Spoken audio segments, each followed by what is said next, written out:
In this presentation, we will be looking at political prejudice in the news media, bias in the news, and what we can do about it. Constitutional America was built on individual freedoms, one of the most important being the freedom of the press.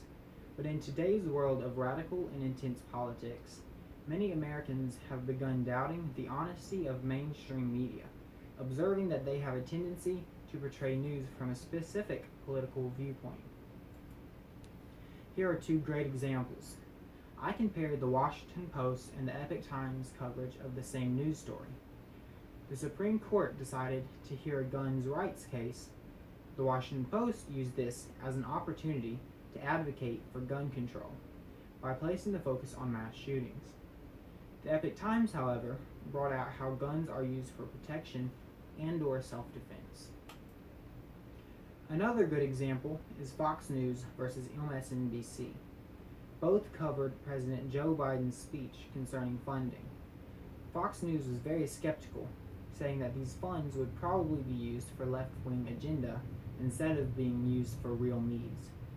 MSNBC, on the other hand, was very enthusiastic about what he had to say and his plans for where the money should go.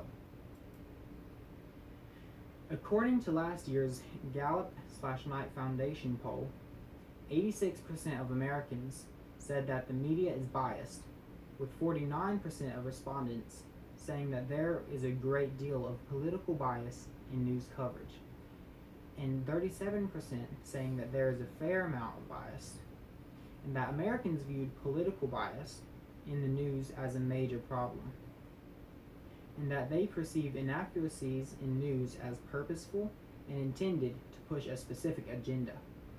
73% of respondents said that bias is a major problem. What is the solution to this? Well, it would be extremely helpful if these news organizations would not pretend to be a neutral platform that presents only the facts just as they are, but to be open about their prejudice and to which political side of the spectrum they are in. As for us, we should make it a top priority to watch, read, or listen to several different news sources so that we have a wider spectrum of other viewpoints from which we can formulate our own view.